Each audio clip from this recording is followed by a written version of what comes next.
once that red light is going like it is now. So welcome to the CrossFit Canada podcast, the place for Canadian affiliate owners and coaches. And at least I'm excited for who we have today to share their story. And so Brett Marshall is my guest today.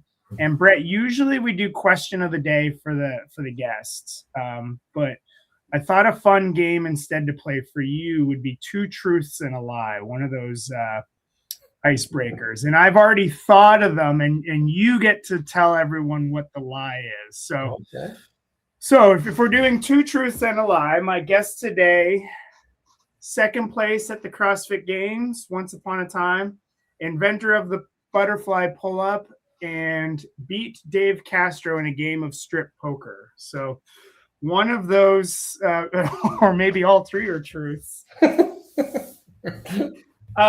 Which one of those is an absolute truth? We'll start there. Okay. Inventor of the butterfly pull-up. Inventor of the butterfly pull-up. Sure. So many people probably do not know we have that claim to fame in Canada and at West. And then I will say, I mean, unless there's a story that I didn't know, I don't believe you beat Dave Castro in a game of strip poker. I have not, no. Okay. But anyway, I feel like I would beat him. You have a better poker face than Castro? Yeah. Well, I don't know. Yeah, actually I don't know about poker face, but I feel like I'm a decent poker player. Okay. But in all seriousness, for those who don't know, my guest today, Brett Marshall, we were just talking before hitting record, as I put it, recently retired affiliate owner of CrossFit Calgary. So, Brett, maybe a little bit more formally, introduce yourself. Even though I just did the affiliate that you just retired from, and how long you were an affiliate owner for.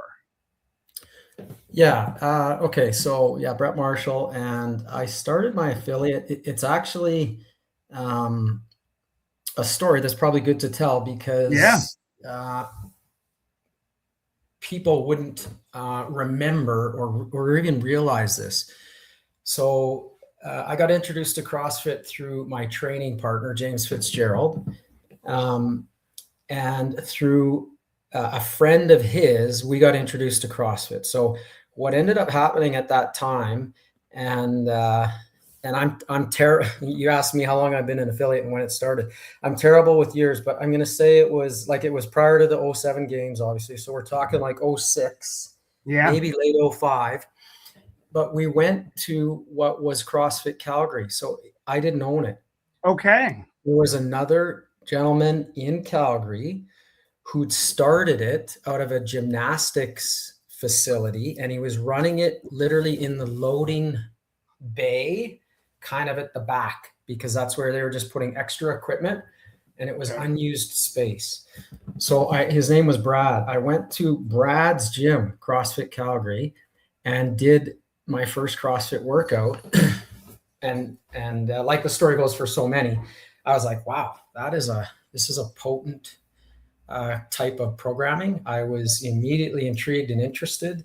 And then I started wanting to learn more about it. So I did go to the University of Alberta. I did gain a kinesiology degree. I was working with James Fitzgerald as a trainer at his facility, but I'm a full-time fireman and still am. Yep. So fitness was kind of my side gig. So anyway, we did this workout, and I was like, man, I got to learn more about this. So I spent the next year and a half kind of digging into it. By digging into it, I mean I didn't know anything about it. It was at that point still pretty focused in California and Santa Cruz, with Greg running it, and like a website that everybody centralized sort of on, because there wasn't a ton of affiliates at the time, and I knew I wanted to be an affiliate owner and a gym owner, and specifically in the CrossFit space, but I just felt like I didn't know enough or have enough competency with the scope of CrossFit, because we're doing everything. We're power lifters, we're weightlifters, we're gymnastics people, trainers, endurance. And anyway, I felt like I had a pretty good broad scope of things, in that I knew I could understand it. I knew I could relate to it. I knew I could certainly train it, but I didn't have anywhere near the competency that I felt like I needed to be an owner and a coach. Anyway, so long story short, I took a whole bunch of CrossFit certifications, as many as I could, like all of them that were sort of offered at the time. And eventually I felt like I had enough competency to say, okay, like I'll see what I can do with this. And so I told my training partner, James, I said, I'm gonna open an affiliate. And James was like, yeah, like we got to do this. Let's do it together. And that was when the timing was kind of cool. Brad was he was from the West Coast. He decided he was going to relocate back to the West Coast. So he wondered if we were interested in buying the affiliate. So I actually took it over from him. So the start date is actually technically the date that he started, which I don't even know. I don't know what that was. And then it would have been like 08 when I officially like had a facility, opened it, and then sort of took it over as mine. Yeah. I feel like part of this, I'm just like, okay, yeah, like is part of my job will be to pull out the little bit of nuggets that you just so casually drop by. When you say your training partner, James Fitzgerald, someone who started CrossFit 2 years ago may not know who OPT is, and who came first place at the 07 CrossFit Games that you came second place to. But I think what fascinates me the most was when you're like, I got to find out more about this CrossFit thing, which is a still phenomenon that's happening this day. And then someone just pulls up their phone, they go on Instagram, and they're inundated with stuff. But as you said, you had to find the website, which by all accounts, and this is well before my time, was a terrible website in and of itself, right? Yeah. It was it was definitely, it was very different then as opposed to now, with the exception though that I'll say, like with Greg's vision, that the cool part about it was he always knew that whatever information we gained, we learned, we explored, he shared, right? So the website, was nothing like it is now. But when he was writing articles, we all had access to him. When he was programming, we all had access to him. And honestly, I'll say, like, this is where, for new people, I don't even know how you digest it. Like it was a lot for me to digest back then, when there was 100th of the content, 1,000th of the content that there is now. But that I feel like that's what, at least for me, allowed me to get a good solid foundational footing. And the other thing I'll say, like when I did my level 1, it was Nicole Carroll and Greg teaching it, Tony Budding. I think those were the three. And now, was this sorry to cut you off early, but was this still when it was a 3-day level 1?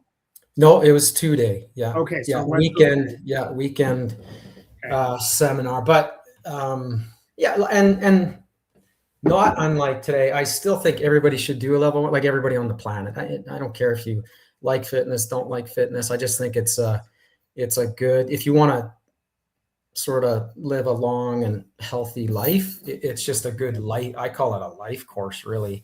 And certainly if you're a coach or a trainer, it's an absolute must to dig into. Yeah. And so, as you said, you were working with your kinesiology background as well as professional firefighter, but you were working with James. And then, how did it change your perspective aside from being in awe of the methodology at first? How did it sort of change your training perspective in those early days? Yeah, that's a great question. Like, it fundamentally changed it significantly, I'll say, and that's, which is interesting, because we'd been training and working with clients and doing a lot of CrossFit type stuff. We were young coaches and trainers, and so we were trying to learn as much as we could. So, we had everything from, bodybuilding, which and I would always participate in things before I felt competent enough to sort of program it. So, we were with Charles Poliquin and Paul Chak and, kind of old school, more influential trainers at the time. And we'd try everything that they kind of put out. And then CrossFit came along. And like I said, the scope of it was super broad, but I feel like the background that we were already pursuing and investigating gave us kind of good fundamentals and all of that. Sorry, go back to what was your question? I just got off. Well, it was just how did it change your foundational thinking of training? But I mean, it sounds like you guys were already curious about everything, and now all of a sudden you found something that funneled everything into one. That's precisely it. But to answer the question a little bit more clearly, it changed everything we were doing. So everything went from kind of how we were doing it, which was similar to some degree, like you say, in terms of the aspects of the different stuff that we were trying.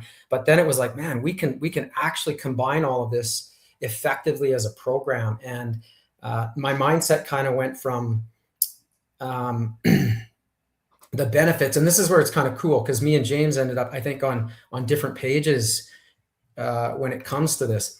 My thought process was we were doing all this stuff, and then CrossFit comes along and gives us a methodology to incorporate all of it together and produce a better athlete. And so, we went down that path, and I kind of stuck to that path. My belief still to this day is that you say you're a triathlete.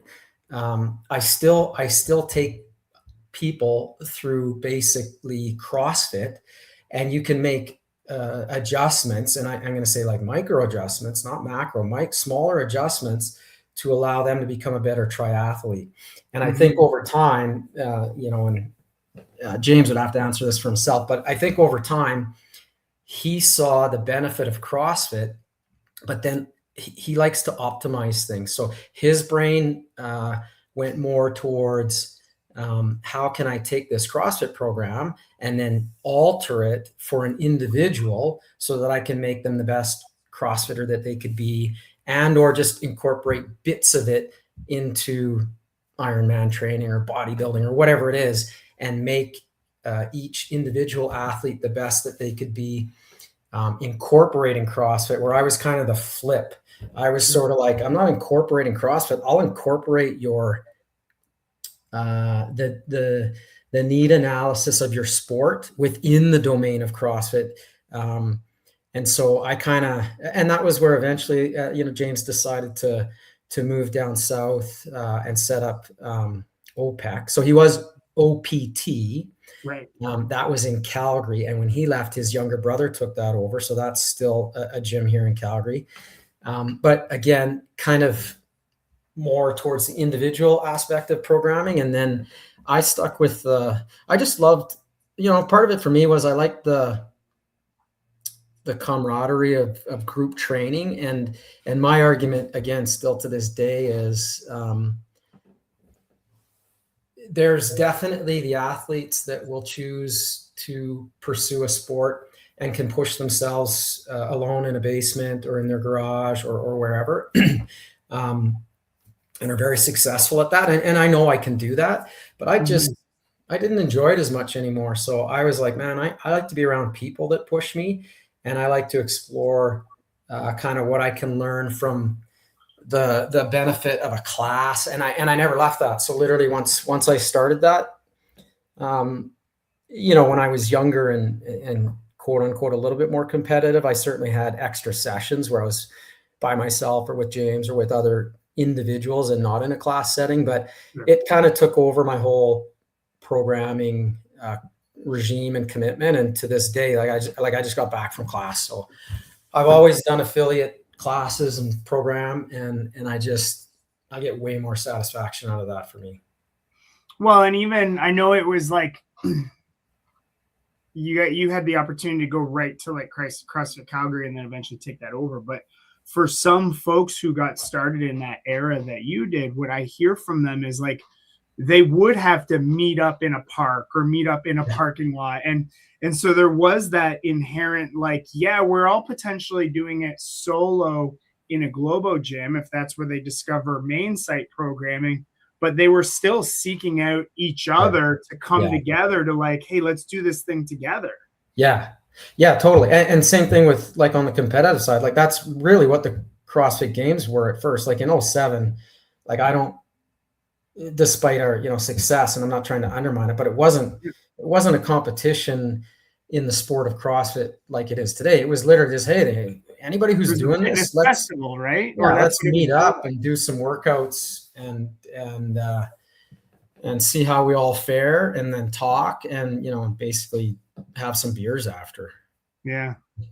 So and I mean, you know, very coincidentally, and you can attest that when I reached out to chat, I didn't think of this, but it is actually the 20th anniversary of the CrossFit Games this July. And so you were at the first one. And what was it like? I mean, rolling into the ranch for the first time, you know, in those games.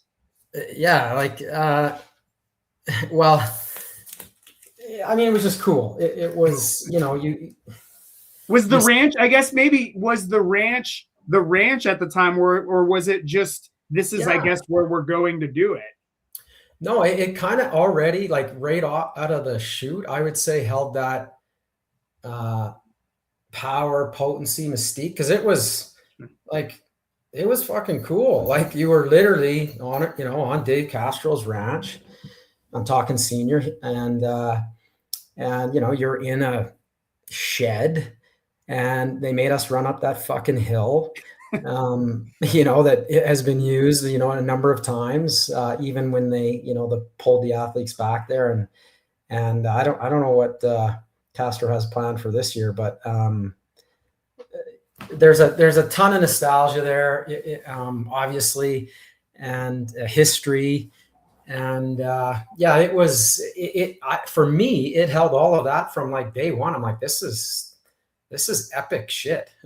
Like you could tell that something was commencing and brewing there that was going to have longevity and hold you know, a lot of sort of potency, value. Mm-hmm. Yeah. What and it was only, was it one day in 2007, or was it over? No, we did. It must have been 2 days. Like we only did. It was only a handful of events. Yeah, right? There was 3. There was the run, the chipper, that they pulled out of the where they picked the balls out of the peanut roaster there. Yeah, and then the total. It was definitely. It must have been just Saturday, Sunday, and we just did the total on the Sunday. I'm trying to remember. Okay. Yeah. And then, you know, I'm curious as to like, then you guys head home. Like, was there a games hangover, or was it like, that was awesome, let's start training for next year now? Like now. For sure it was that. Yeah. But I mean, we were in it. Like I was always working, even when I competed in years later. Like I remember 07, 08 I didn't was it 08? I think it was the very next year. I didn't like sign up, and anyway, what was that, 08 or 09? One of the years Castro just let me join in, literally. Okay. And I think I arrived at like 3:30 in the morning, you know, hit a hotel. And I think that was part of it. I think my shift just didn't line up for me to be kind of that prepared for it. Sure. So, yeah. And then I feel like, and even then there were some names in even like 07, but then even like 08 or 09 that, you know, I think lots of big names. I think Tosh competed at the games that year, didn't he? And it would have been a young Jason Khalipa won that year. Yeah, Spieler, Pat Barber, Barber, still a seminar Bridges. staff. Yeah. Yeah. Everett. Yeah, no, there was lots of athletes that did end up with, pretty significant longevity in the sport. I wasn't quite as much. What maybe isn't as, I might be obvious now with this interview because I have no hair, but that first games, I don't know what the age of everyone was, but I'm going to say probably everybody there was at least a decade younger than me. Like I was just turning 34 in 07, in October of 07. So, like Chris and those guys were in their 20s. So they kind of, we were all starting it. And we were all on that sort of growth path because it was new. So we were all improving a lot, but it's different when you're 20 and then when you're, mid 20s and then mid 30s. Cause, for that first, 4 or 5 years where I was somewhat relevant in the competitive sort of scene, but 5 years in now, these guys are kind of peaking. They're kind of late 20s, 30s, and now I'm 40, and we didn't have masters at that time, but they came to realize that at 40 and 45, you can't compete with 20-year-olds, and certainly too, because then people, we had the youth that were able to start it at, well, my kids were doing it when they were babies, basically, right? So, but yeah, it was cool to see the kind of the progression and the growth of the sport that way. And then they did realize, like, I think the last year, I think I was 30. Yeah, 39 was the first year I didn't qualify as an individual for the next stage, which would have been regionals. Okay. But it was okay because that was the year they're like, we need masters. So they just introduced that. So it was cool. I could continue kind of competing at the level that I was. And then, I can't remember, but then a few years later, like, actually, we need to drop it even lower. Like after 35, there's just sort of there's a different capacity. A few people have managed to kind of stretch that out, but they're definitely the exception rather than the rule. Yeah. I think one thing that is probably nostalgic for you and underrated for people today, again, we have the luxury of convenience nowadays with like push press. You can log your scores and you can scroll the leaderboard and give fist bumps and comments and all that. And if the gym doesn't use push press, they use Wodify or Beyond the Whiteboard or Sugar Wad, right? Yeah. But again, before my time, but it was CrossFit.com, post your score in the comments, and you would look at the workout, which would be released at 8 p.m. the night before. Yeah. You would hit it the next day and then load your score and start scrolling. And so you start to develop these names and rivalries, no different than how the 4:30 class has the 6 a.m. rivals, right? That they don't get to work out with, but they share the scores.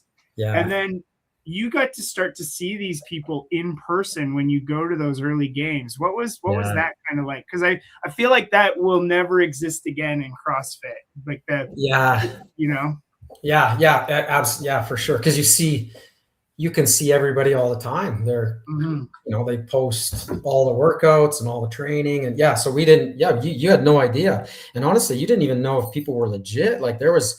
In the early years, there was times when they're like, that's not fucking who did that? Who is this guy? That's not for real, right? Like this guy's full of shit. Well, actually, that was one of the reasons the early Diane and even my friend, like a lot of my stuff was challenged. People were like, that's not real. But putting a video to it was, it wasn't common, right? So, we videoed a few things, go, this is kind of what they were shitty and pixelated and and terrible sort of movement standard and relative to today. But it's very different because you literally didn't like. I would tend to Josh Bridges and I tend to kind of go back and forth, but I would do it typically in the morning, and I think with his work, he would typically do them in the evening. So we'd always have to kind of wait to see, did he beat me? And, and then look to the next day. I never actually trained with bridges, right? I Yeah. saw him at the games, but a lot of the guys that I was, quote unquote, kind of not watching, but like comparing scores to and trying to compete with were people that I didn't necessarily ever get a chance to see or actually compete with on the stage or whatever. We were just competing online. Yeah. And I think you hit on something there that is potentially getting lost as CrossFit expands. And it's the idea that, said, as Greg said, men will die for points on the whiteboard. Yeah. And it's not necessarily about competing, but Brenda doesn't know what she's capable of until she sees Sarah, who's her age, her body type, and her fitness level, do it a minute or 2 minutes faster. Yeah. And then it changes something in Brenda to say, yeah, okay, maybe I'll just see what I can do next time. And I feel like that's some of the magic that's getting lost, when we move away from whiteboard scores and things like that. Yeah. Well, I would totally agree. Like I said, that's kind of why once I saw how Greg was running the model, I was like, I can't ever leave this. I love being around people, experiencing it and sharing it and, learning and being beat or whatever it is. And again, I would argue that is the potency of it. And that's where you can push yourself. And like I said, I'm not saying that back in the day, people were not posting legitimate scores, because I think everybody was pretty good, but you didn't know what their movement looked like, myself included, right? Like we didn't have the standards that we have now. We didn't have the benefit of the crazy analysis and everything. So the person next to you, that's someone that you can witness doing whatever they do, and then be inspired by that or be maybe discouraged by it, but that's your choice, right? It's your choice to decide who you want to compete with and how you want to compete and how you want to look at other people's performances and again, that's why I think that it's definitely not like you would know, it's not lost in the affiliate. No. Right? Like that rivalry, that morning class versus evening, that within the class, again, that's not lost in the CrossFit affiliates. That's thriving in the CrossFit affiliates. And the other thing that's cool about it, I think now, so many years into this, is there's far greater acceptance of CrossFit was always very good at accepting anyone and beginners and novices, but it was such a scary thing. And it's something, I don't think it's a hurdle we'll ever totally overcome, because people are always intimidated about CrossFit and afraid of CrossFit. But classes now are so inclusive, and I think the message has gotten out as much as we can get it out, that this is for everyone and anyone, and it's a great community, and there's tons of support, and it doesn't matter if you're 100 pounds overweight or you've never done physical activity. So, I was just talking to Stephanie, Canadian Masters athlete, going to the games this year. And she started when she was 40. It's some of the best athletes in the sport weren't necessarily crazy fit, machines prior to them becoming super successful, which I think is an important piece for people to understand and share. It's never too late to CrossFit. And again, she was teaching a class, and the lady that was in the class, who's in great condition, but started CrossFit 2 years ago, and she's 56. So she's been doing it for a couple of years, and she's fit as all heck, right? It's I don't know, the potential in CrossFit was something that I'll say, I recognized right away, because I'd done enough training, conditioning, and worked with athletes, and I was like, you can't match this. I mean, Greg said it, the power, right? Power is king is what he would say, force times distance divided by time. And there's not a program that's more effective at optimizing that metric. Again, doesn't mean that you can't modify it for your specific goals, but if you just look at power output and knowing that, and I agree with Greg, like power is king. And again, that doesn't mean that we're, as an individual, that we have to optimize our power output every day, but the program gives you the opportunity. So depending on how you feel, you can figure out what your thresholds are in terms of power output, whatever the lifts and combinations of movements are. And if you get exposed to that day in and day out, there's no way for it not to be, I would argue, the most effective training program on the planet. I don't think it can ever be challenged. People can hybridize it and do different things, but at the end of the day, math is math. And again, I think that's where CrossFit connected strongly for me. I didn't start in kinesiology. I started in sciences. So I took all my math and physics. And so I loved the notion of power output, but the angles and the mechanics and that stuff really resonated with me. And Greg's a math guy, right? Like he grew up with. His dad was a literal rocket scientist literally, for Lockheed Martin or something? Rocket scientist, man. Like you take physicists. I mean, and even if you listen to Elon and, not going to get into all of his stuff, but he would argue, and I would argue too. I told my kids this, like, if you want to understand the world, not just mechanics and movement and physiology and human performance, but study physics. Physics. You can problem solve and figure out anything in sort of our realm. So anyway, I love that Greg had that background, and then I had a small enough sort of exposure to it that I was like, this is a program that mathematically it's hard to challenge.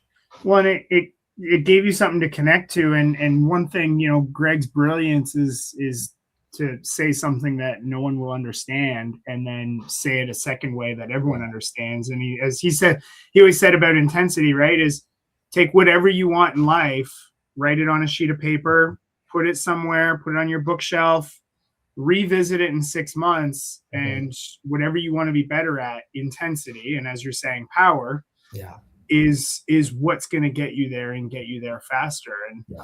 And so it sounds like that's as you started learning about that stuff, whether it was a direct or indirect connection, you're like, well, I can do this thing called CrossFit, but I can also make it a business because this is just pretty logical to me.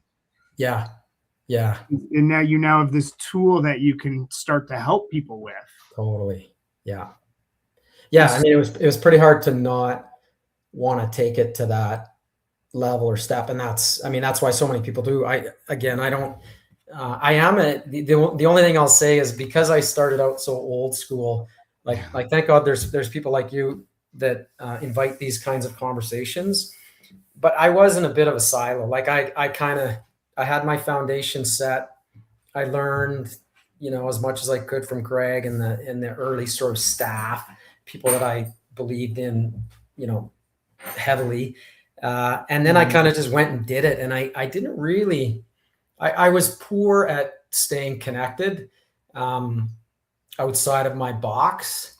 And I also, the other thing that, which is different now and is good, and I'll admit wasn't, it was something that I would change in hindsight. I hate to say that because it's certainly not a regret, but I'm not a social media guy. So I don't really follow I don't know what anybody's doing. My members were what was important to me.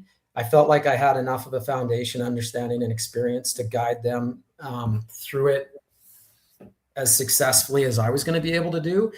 And and like Greg, though, I didn't really care what other people were doing. Not that I didn't want to support others, but I also didn't. You would know, like if you have a full-time job and then you run a gym, you have 2 full-time jobs.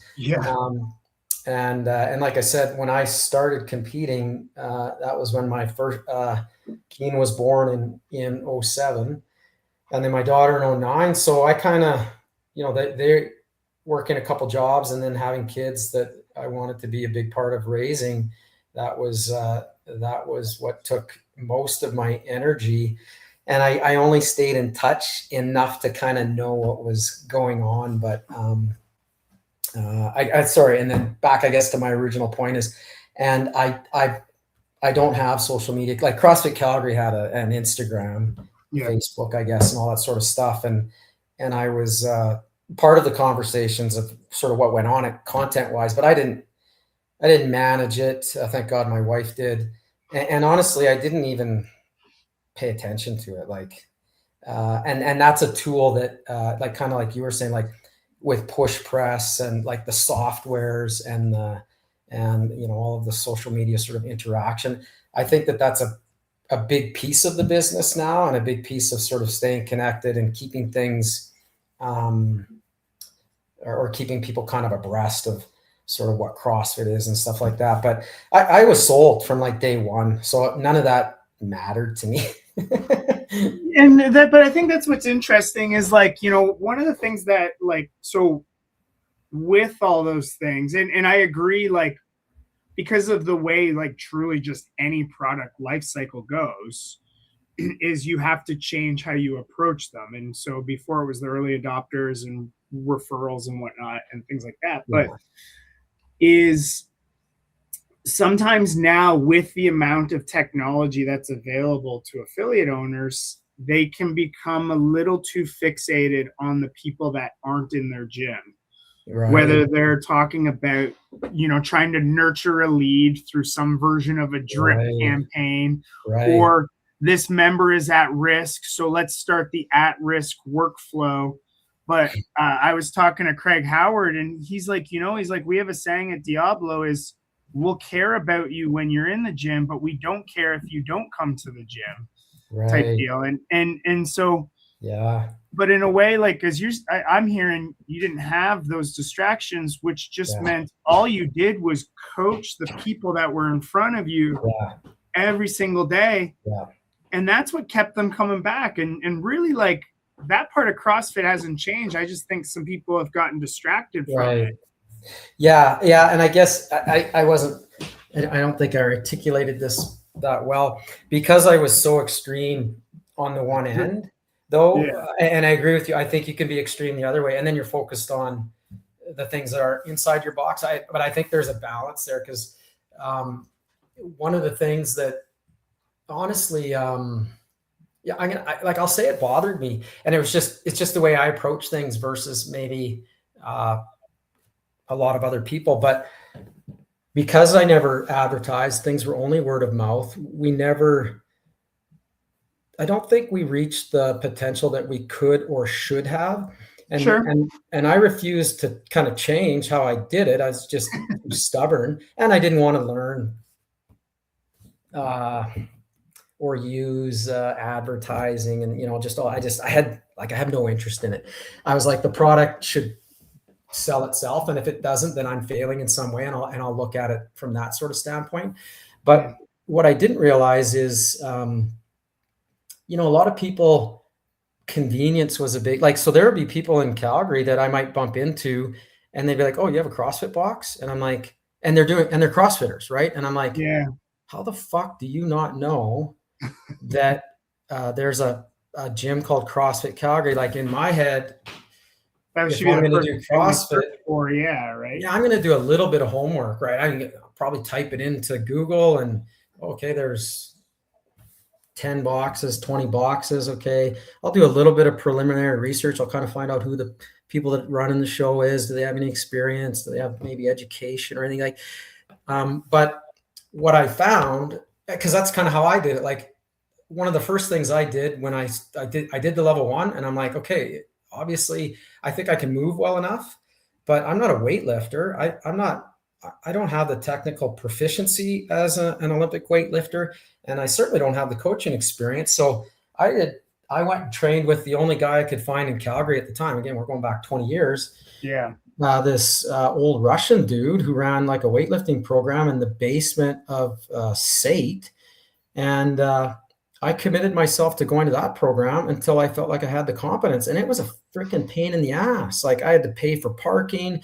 It was, freaking 30-minute drive. And I had I had lots of places I could work out, but I wasn't going to learn weightlifting off of a video or, I was like, I got to go to the place where they do this. So to back it up, kind of my point was, and maybe people's lives are busier or they just want to inject kind of that fitness into their world. And so I found convenience was sort of the main thing for people. I'd have people that would come to the gym, have a great experience, move better than they've ever moved, gain more fitness than they've ever gained, and then be like, oh, I don't know, like some life circumstance would come along and they'd have to, switch gyms or like I said, so many individuals that I met that didn't even know CrossFit Calgary existed. I'm like, how are you in an affiliate and you don't know that CrossFit Calgary exists? That always surprised me.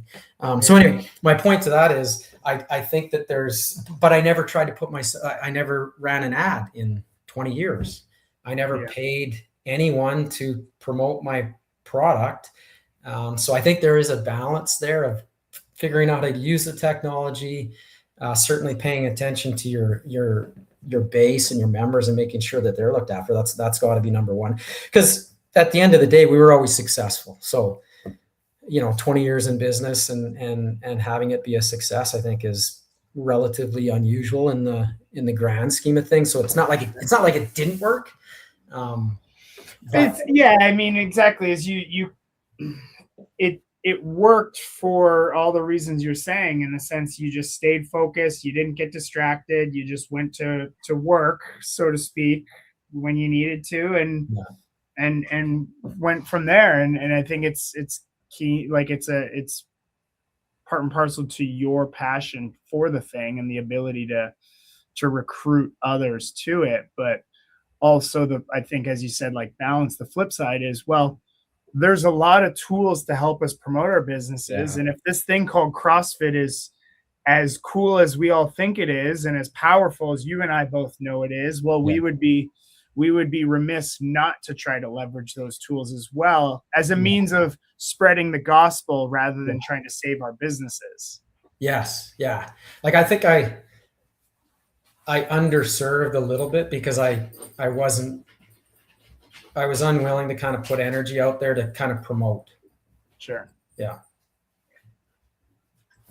So then, as a weird potentially aside, as you run CrossFit Calgary for 20 plus years, and then you've now entered a new phase where, as we said at the start, and I think it is worth, like, because what caught me, I asked you before we hit record, how's affiliate ownership retirement been for you?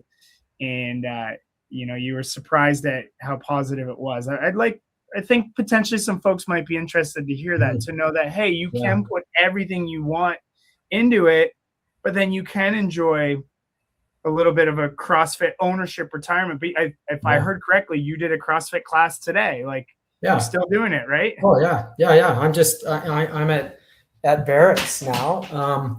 So one of the other sort of long-standing Calgary affiliates, and I'll say, like, and it's a couple that owns it, Eric and Christy, which I like the owners being there and being involved.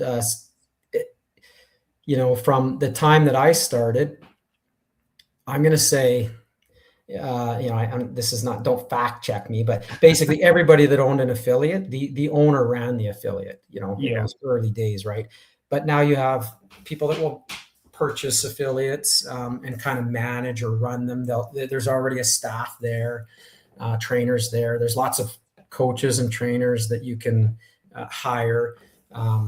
But yeah, anyway, so I'm at an affiliate now, and to your kind of point or question, I didn't think affiliate retirement was going to be, well, one, I didn't really think it was going to be on my radar. It wasn't.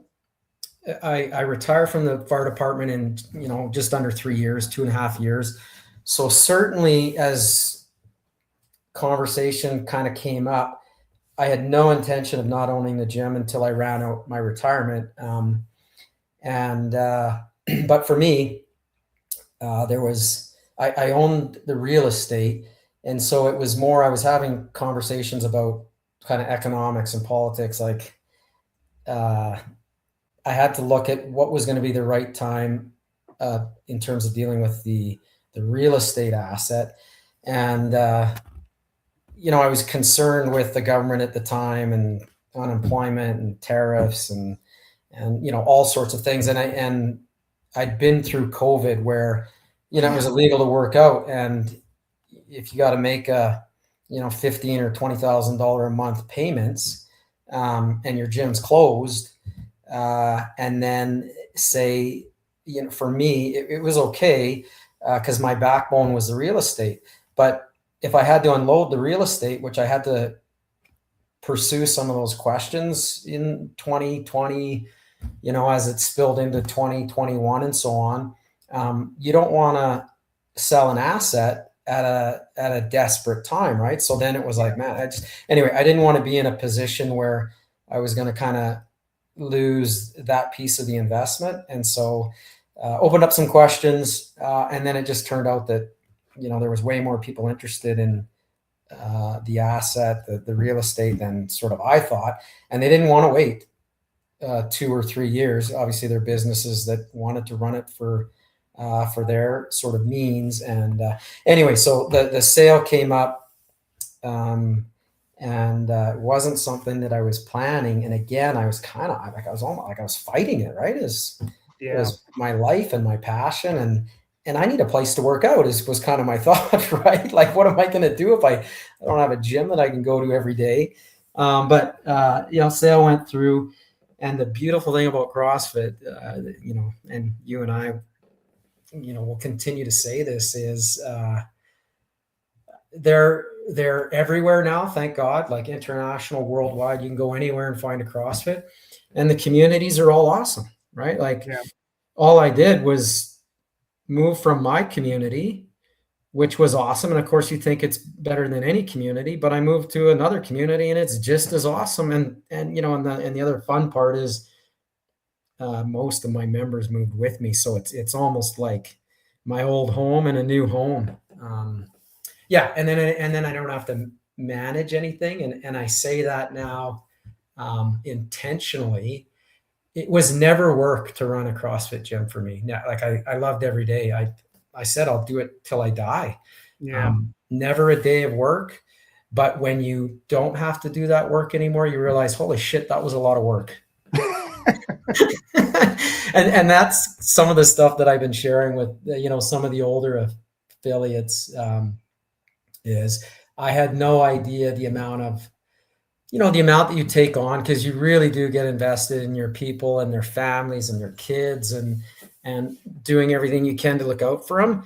And it'll never feel like work, but when you're able to pass that along to other people that will look after them, or they'll go make other decisions and choices, you realize it is work. Like, it's a significant amount of energy, and now I I can do stuff like this, like I can try to create a little bit of space for stuff that I really just put off because there was no time. Yeah. Well, I think what's cool either way though is like the secret. I don't even know if it's a secret, but like the key to longevity is just like that focus on what is the thing, and not trying to make it different, not trying to change it, or as your old training buddy would try to optimize it in a different way. Is like, hey, is like the boring basics of it work. What worked for you in 2007 is working in 2027 as of next year, and what worked, it sounds like, is I wanted you sought out a class at CrossFit Calgary, and then now, as that chapter closes 20 years later, it's like, where's my next CrossFit class? And totally keep the basics the same. Yeah. And that was, again, one of the things too, that definitely where I became attached. whether I'm right or wrong, my opinion, like as soon as I learned about it, my opinion was it's based in science or math or whatever. And until that changes, the CrossFit methodology, it can't go away. And of course we're 20 years later, and there was lots of ups and downs. And I heard it's aren't you worried it's a fad, like so many times over the last 20 years? And I was like, it can be a fad for you. That's fine, right? Because lots of people will start different ventures and then quit them. And it can have, and there are businesses that I guess will fall to that because they'll have a sort of a growth phase and then potentially sort of fizzle out and die. And I was like, this absolutely can't be a phase, because fundamentally it's too effective. So, and I would submit that I was like, I don't know what it'll look like. Like, I don't know what it'll be called or who will own it or how many affiliates there'll be or if there necessarily will be. But CrossFit as a methodology, in my opinion, will never cease to exist. It can't. Well, and it existed before us, like way before us, like in the, I saw something on social media the other day. It was like a gymnastics. No, sorry, it wasn't gymnastics. It was an outdoor play structure from the 50s, I think. And the thing was like this big box, like square, that had like 20-foot,